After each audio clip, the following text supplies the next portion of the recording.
morning, Sabbath School.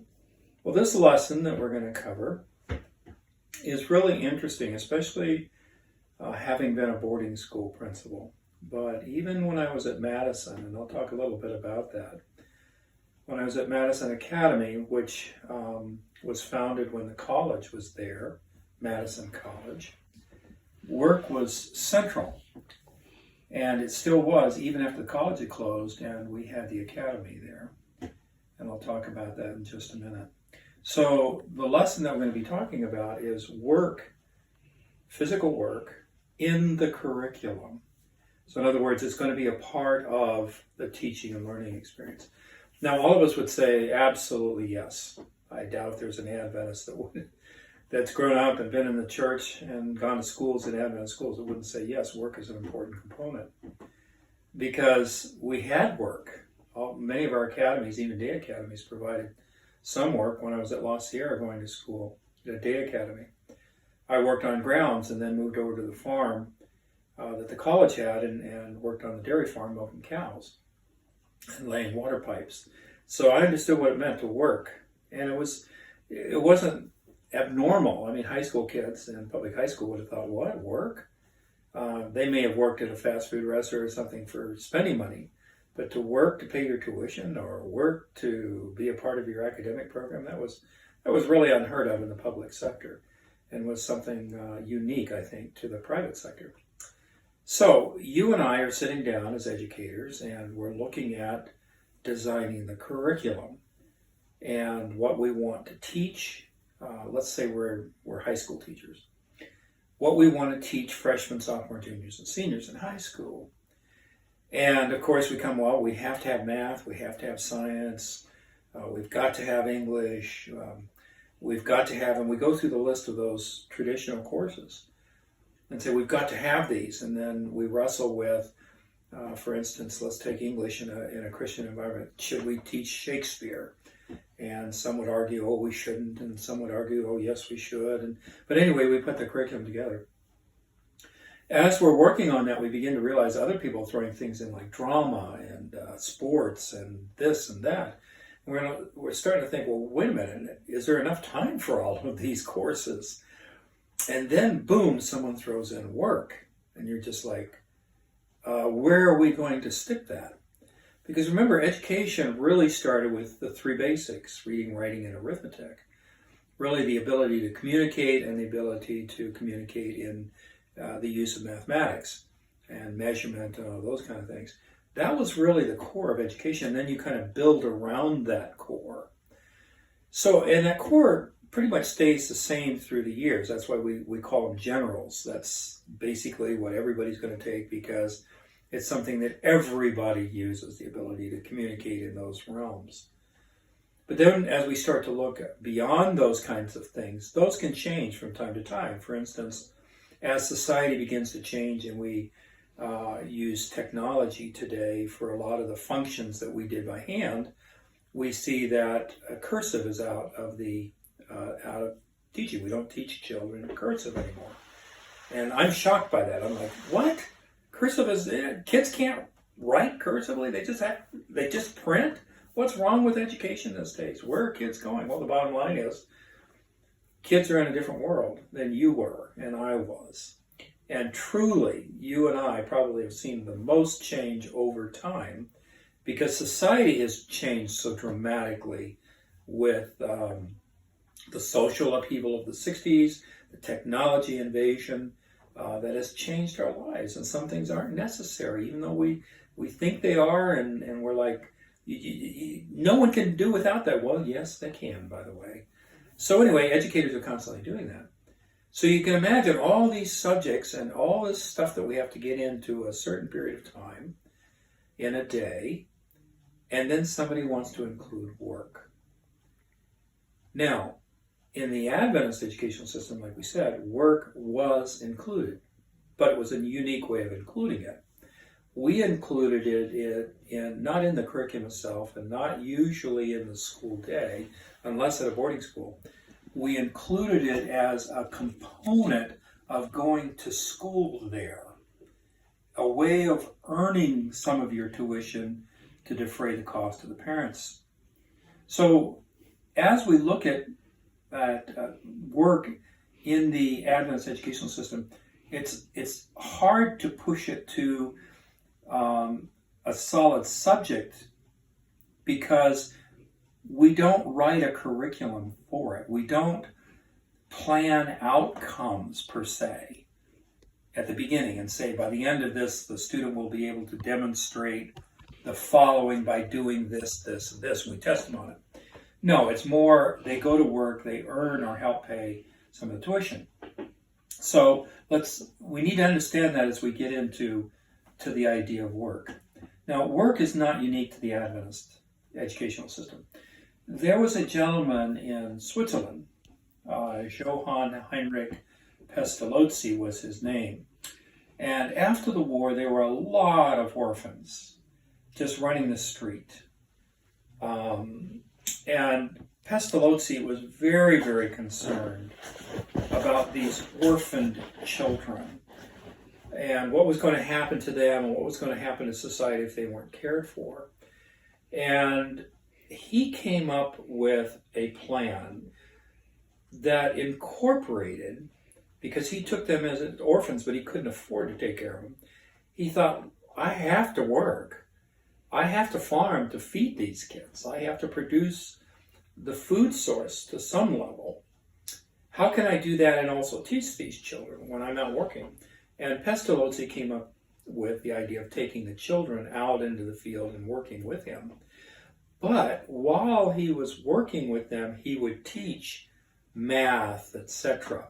So they would do X number of plants in a square. How many would that be? In those kind. He began to really develop a curriculum that involved mathematics and whatever else he did. It was so successful that they started a series of schools built on his model called the Pestalozzian schools. And it was about the time that Ellen White was developing her ideas and concepts on education. And that's not to take anything away from the Lord, because I believe the Lord led Pestalozzi in developing his educational system. And Ellen White traveled to Switzerland during that time period. And I didn't have the time to do it, but I was always interested in seeing if we could find out whether or not she visited those Pestalozzian schools and got some of her ideas for the Adventist schools that incorporated education. But like I said, not quite like Pestalozzi did. Ours was more, like I said, to complement the work. Now, as we look at different academies and colleges through the 1900s, when Ellen White and Sutherland and others were working hard to start our colleges and different academies, we do see a difference at different schools, where sometimes let's say the farm manager that was running the farm where the kids would work actually was on the faculty early on, and therefore had say in activities at the school and the plans of the school, etc. So he was actually, or she was actually an academic person as well, or considered an academic person. And so we do see a little bit of crossover, like the Pestalozzian idea of the farm being an active part of training the children. So that's what we're going to talk about. Now, in education, we have to remember we talked about two kinds of education, formal and informal. Most of us were raised, because I'm talking to the Palm Springs Church, and most of you are my age or older. Some of you might be younger, but not a lot of you. We remember growing up working, right? And mom and dad had the list of things that you had to do. Some of you grew up on farms, so you knew what it was like to get up in the morning and to go outside in the cold and do it. But still, other kids had to make their bed, they had to take out the trash, they had to wash the dishes. Friday was a big day for all of us, remember? We all have our tasks on getting ready for Sabbath. All of us did it. The wash, the ironing. Whether in my family, it didn't matter if you're boys or girls. You did ironing, you did wash, you folded, you cleaned the house, you did all those kinds of things. Those are informal. But also, it wasn't just getting ready for Sabbath. How many of you remember Sundays? And you just dreaded it, because depending on how Dad got up, what his idea of Sunday was, which was always work, But it was either cleaning the garage, which was just a nightmare all the time, because everybody just threw things in the garage all week long, and then Dad would be like, well, we're going to organize and straighten up and clean the garage. And we'd be like, oh, no, please.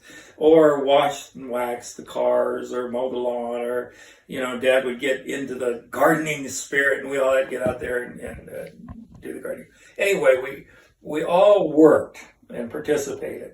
We groaned about it. We moaned about it. We complained about it. We talked bad about our dad at school. All of us had a worse dad than other people's dad. Oh, yeah, you think, well, guess what my dad made me do? So we always had these great stories of one dad outdoing the other, forcing us to do these hard labor. But the bottom line is this. We all look back to that. We're in a way bragging as we're kind of, oh, my dad, maybe. It's kind of a brag. But when we think about that, dads could turn it into a lot of fun too, couldn't they? We're all working, and pretty soon somebody throws somebody at something. It's one of the brothers or something, and Dad gets in the middle of it. But we can recall fun experiences in the process of working, or we can recall times where Dad starts telling things about stories, or he picks up the tools and starts telling about how he used that tool when he was a kid. Anyway, there are these informal ways that we learn so much. And in the process, working is an emotional experience. Truly it is. You're not happy you're there, or there's some reward for you being there. So there's a lot of emotion attached into working. And emotion connected with learning is the best learning of all. How many of you got on your knees and got your rear end whipped because you did something wrong and Dad was teaching you a lesson? That's an emotional learning experience. You can almost remember every single spanking and what it was for, right? You do, because it was emotionally connected. And so in the informal, with working with Mom and Dad, there was a lot of that emotional connection to the process. Now let's go back to the formal as we think about education, work within the curriculum itself. We're now consciously thinking this is not just to earn a wage and help your parents, but we're going to think about work being designed to specifically mature and grow young people and to learn experiences. Because that's kind of what the Pestalozzian idea was, that things you may not have been able to learn in the classroom, you could teach. And remember, Christ used workers, shepherd, sower of the seed, and getting the fields ready, because work was a huge part of their lives. They had very little recreational time at all in that time period. Life was getting up and making sure that you could sustain life through work. And Jesus used most of his parables about work, fishing, and occupations that the people understood. And he was able to, by doing that, really connect with his learners and use that to explain things that might be a little abstract. Does that make sense? And he was artful at it. He was incredibly artful at it. Because we know he drew children. Remember when he fed the 5,000? Where did they find the food? They found it in the hands of children. Even children could be in the audience and learn from him.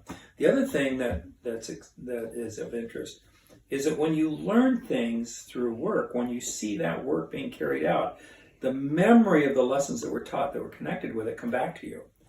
So when Jesus is talking about the sower of the seed, somebody a year or two later could be walked by somebody sowing seed and remember the parable that Jesus told. So there was a connection there. So you and I are curriculists, and we're talking about moving this into the actual curriculum, giving time, classroom time to instruction. What are we looking for in relationship to outcomes? In other words, if a child goes through our class, we're developing a work-oriented class. What are we wanting to see learned besides skills? Ideas. And we write those down as outcomes. By the end of the school year, the student will be able to demonstrate by doing so-and-so. That's their test, right? So, how about interest in professions? Now, think about this for a minute. How many Adventists do you know, young classmates of yours, that became physicians, nurses, teachers, lawyers, high-level professionals? How many? Just think about it. It's really a stunning number. How did that come about? Is it this so we push the academic? No, we already know that that wasn't the only thing. So somewhere in the program, we developed interest in our young people for moving through and becoming a part of high-level professional education and work. How about teaching them skills to be a good mother or a good father? Interesting, right? We're not only trying to prepare them for work, we're also trying to prepare them for the other parts of life. You know, one of the interesting things that one of the great educational philosophers in the 1940s and 50s and 60s, John Dewey, really made an interesting point. He said, you know, we always talk in education about professions. If you don't do this, you're going to be a burger flipper, flipping burgers at McDonald's, in other words. If you don't get into your math, you're going to end up, you know, just being nothing. And so every day we were pushing you to do something to become something in the future. But John Dewey came back and he said, wait a minute. What about today? Is there joy in going to school or going to work today? In other words, it might not even be connected to the future, but it might just be that we're going to teach you to engage in something today that makes today a wonderful experience. So maybe part of work is that it enhances the day-to-day life. I don't think about that very often. But let me give you an example to that. When I was at La Sierra Academy, I told you I worked on the grounds, and then I was moved over to the dairy farm, and I worked laying pipes and all the farm work that you do, and milking cows, and really things I enjoyed doing. We had a dairy there, a creamery there. We grew alfalfa for the cattle, or the cows. I could tell a story every single day out of that farm. Things that we did, and some things I don't want to tell a story about because we did some things we probably shouldn't. We never hurt anybody, but they were probably wondering who did that for years. Probably weren't. But we lived every day and had a story for every day. It enhanced that day. Lots of my friends didn't work, and they would come, what story did they have to tell? They really didn't have a story to tell. You know, we had stories about, whoops, we forgot to turn the arm on the milker, and we milked all night long, 300 and some odd head of cows, and it all went to the drain. There wasn't a drop of milk left. That, you know, we rerouted the water that was supposed to go here, and it ended up washing the manager's trailer down the road about 50 feet. You know, no one else had stories like that or still has stories like that. So it enhances the day-to-day life of a young person. How about it teaches them things that they're going to need to know to engage the church or their community when they're older. In other words, you know, they can mow the lawn, they know how to plant, they know how to harvest, they know how to this and they know how to that. And we love having those kind of people in our church, don't we? The mechanic that can fix almost anything, the head elder or the deacons that can get things done. We don't have to hire anybody. Why? Because a lot of them have learned that through work experiences, and they bring those gifts to the church and the community. So there's a lot of reasons why work, being in the curriculum and aligned with school, have some real value. And so I think at the end of it, we would probably agree. Now, I want to go over just a little bit because we're talking about the value of having education, having work within the paradigm of education. The other would be about health. How about the health of our children? Wouldn't it be great? I mean, look at the problems we're having with children's health today. Obesity. Laziness, I would say, is almost a health problem, wouldn't you? So you can barely get them off the couch. I don't want to get too close and personal, but there are days when I would say to my grandchildren, let's go on a walk, and it would be like, they'd be on their phone playing some game and say, oh, Grandpa, later. Or it's too hot, which might be true in Palm Springs. Or it'd be 120, one of them pop up, it's too cold. I'd be like, wait, I want to hike up the mountain. You want to go up the tram? Oh, I don't know, Grandpa. But, work brings about a health and energy. We all know if you lay around all day, you feel cruddy. But if you work all day, you feel kind of, strong and healthy. So it'd be another reason we might want to include it in our curriculum. Wake these kids up a little bit. Now, let's switch gears a little bit, and let's talk about some of those other outcomes that we might look on for our children. In other words, lessons for them to learn. Here's where curriculums would sit and really just think up just about everything, because you're thinking of several things. You're thinking about, number one, what do I want to teach? That's number one. I want to teach health within work. Let's listen. With work, I want to teach about health, about professions, all those things we talked about. The skills of being a mom and dad, having skills that you can benefit the community or the church. We talked about all those things. So now we're going to move to more specifics as well as activities planned. In other words, what should we do to bring that particular thing out? We want them to be more skilled as mothers and fathers. Well, the church is having an evangelistic series. We need a bunch of teenagers to babysit. Are you kidding? I don't have any brothers and sisters. Well, that'd be a great thing for you to do. You can make $10 an hour, You set up things for the kids, called activities, obviously, for the kids to do that bring out those lessons that you're trying to bring home for each of the children. So let's look at some of those lessons and talk about some of those lessons that we would probably talk about if we were inserting work in education. How about being on time? It's amazing how time has lost its value and the importance of being on time. And all of us know we're not talking about it starts at 8 o'clock and you walk in the door at 7:59 point, are we? That's not being on time. For us, being on time was about 15 to 20 minutes early, right? That was being on time. Anything less than that, your parents were a little upset at you for pushing the limit. My wife and I went to a banquet when I was at Andrews University, and it was a Sunday, and I was being awarded something by the group that was putting on the banquet, so it was important for us to be there.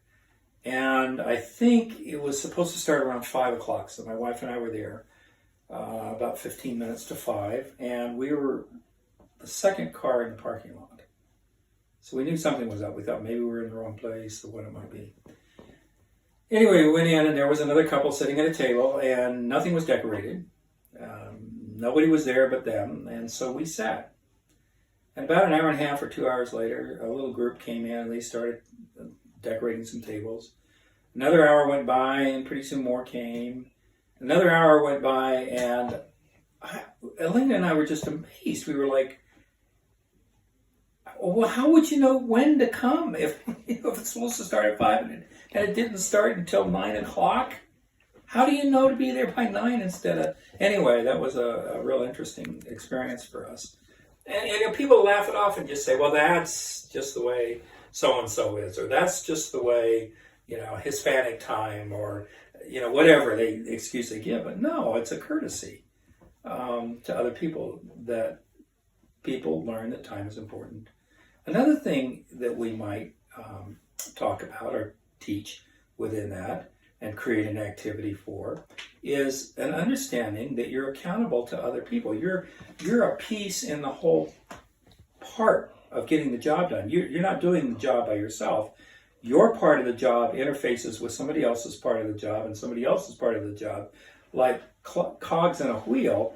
And if you don't do your part of the work, somebody else is standing and waiting.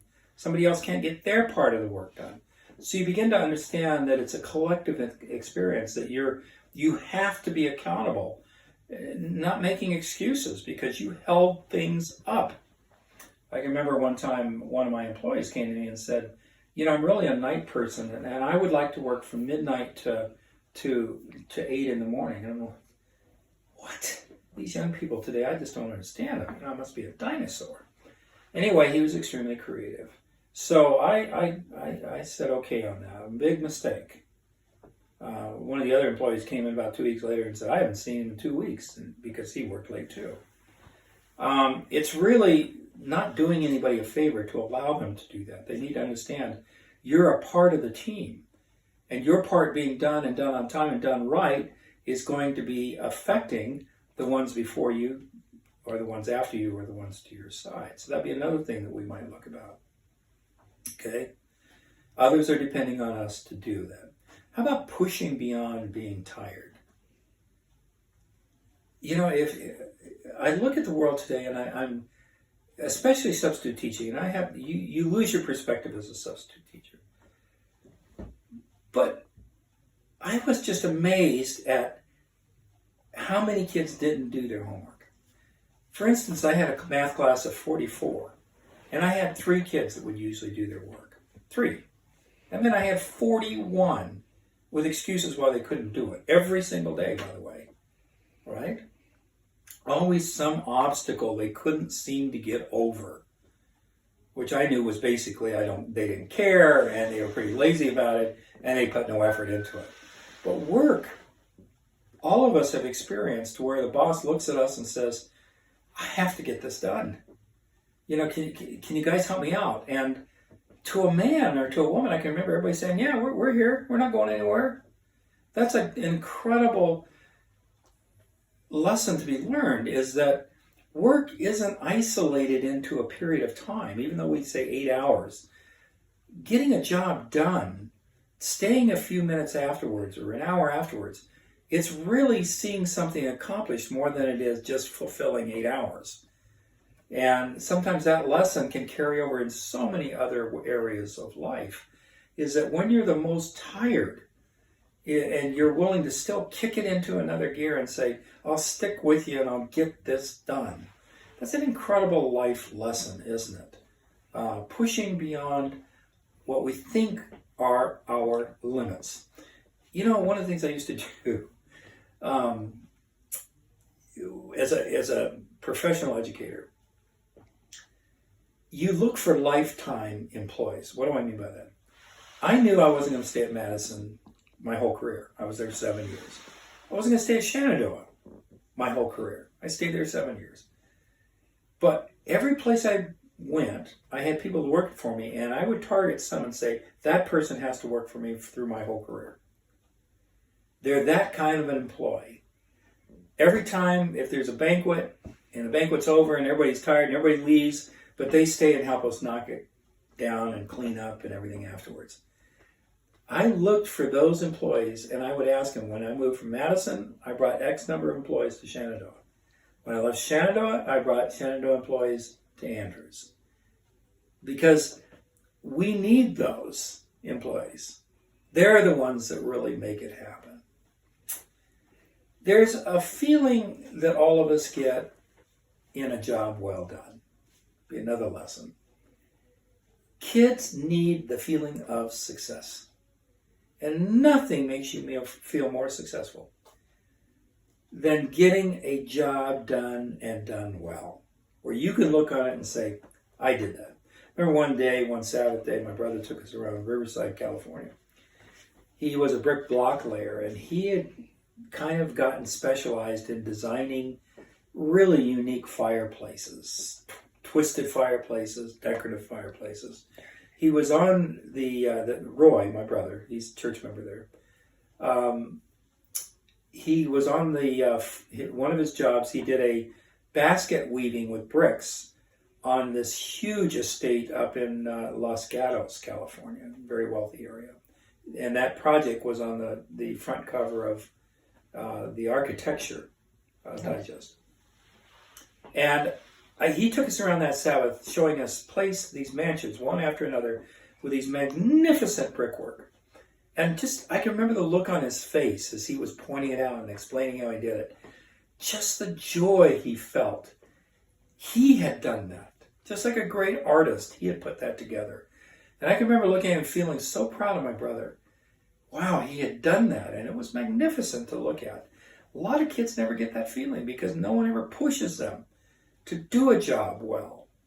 And to get that wonderful feeling of people saying, wow, look what happened. So that would be another thing that we look for achieving, is that feeling of a job well done. Another thing is that a lot of times it creates a team. Boys a lot of times are looking for male father figures that can give them instructions or give them kudos or give them support or whatever it is. And to work on a group with a group of guys, and I oftentimes did this on the farm, 6 or 7 of us, cutting the alfalfa and running the tractors back and forth and, creating these alfalfa mounds. And, at the end of the day, the sun is setting and here we're all standing 6, 7 of us go, hey, we're the guys, man. We worked hard all day. A camaraderie of maleness. And there's the same thing I know with the camaraderie of women. A sense of sharing and figuring out how things are done. And I talk from the male perspective, but remember, I'm a male, so I didn't work in the women's. A bunch of my classmates did work take-home economics, but it was more for being around the girls than it was learning those kinds of things. Another thing, how much? 33 minutes? Mm-hmm. Okay, Elaine's telling me how long I've been, so. Another thing that we would look for is a hierarchy of knowledge and responsibility. In other words, kids today want the corner office. They come out of college, they want the corner office, and they want to set their vacation time, and they want the highest wage. That's not by accident that happens. It's that they've never been in the workforce and understand there's a hierarchy of knowledge. There's a hierarchy of understanding. You work your way up. You start at the bottom and you work your way up. By the way, have been working at an upholstery shop here in Virginia. And my job is basically to sweep the floor, pick up the trash, and throw it out and do whatever the guys want me to do. And I am starting on the bottom of the hierarchy there because I want to learn.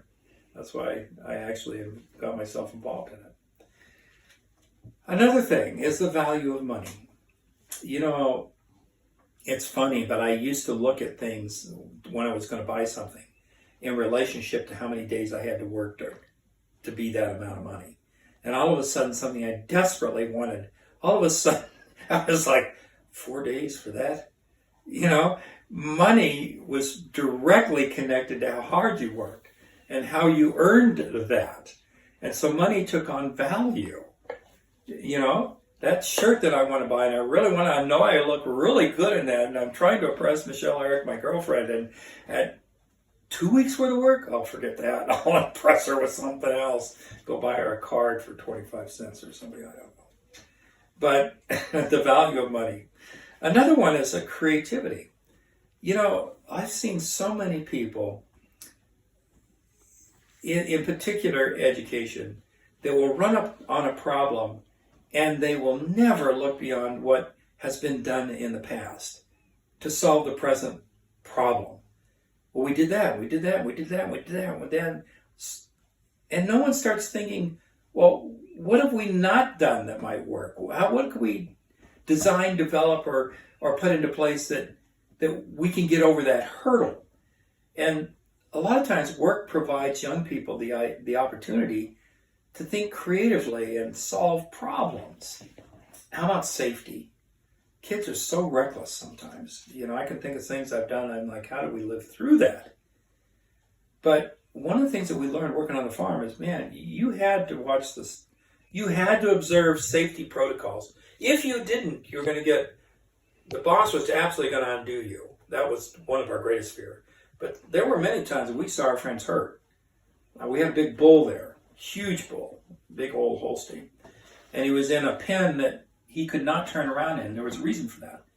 Because he was so powerful, so big, he couldn't have any momentum to knock things down and get loose. And we saw some of our friends showing off jump in the pen with him. And one day that Holstein just leaned against a man that had, a fellow that had jumped in there and crushed and killed him right there against the post. That's a hard way to learn a lesson. But sometimes our young people, they laugh at issues of safety. They laugh at issues of protecting the person that they're with and doing things right so that person next to them is safe as well. And I'm going to end on just a couple notes and then really kind of finish up. It turns our boys to men and our women, our young girls to women. To work is really a process. It used to be, if you think about it, that most boys, they traversed from boyhood to manhood with 2 years in the military. Everybody went into the military. And oh no, we went to the volunteer and then we went to the volunteer. And we don't have that bridge anymore that moves boys at 18 and 19 to men. And we now see boys at 35 and 40 years old still acting like boys, still running out. They've never moved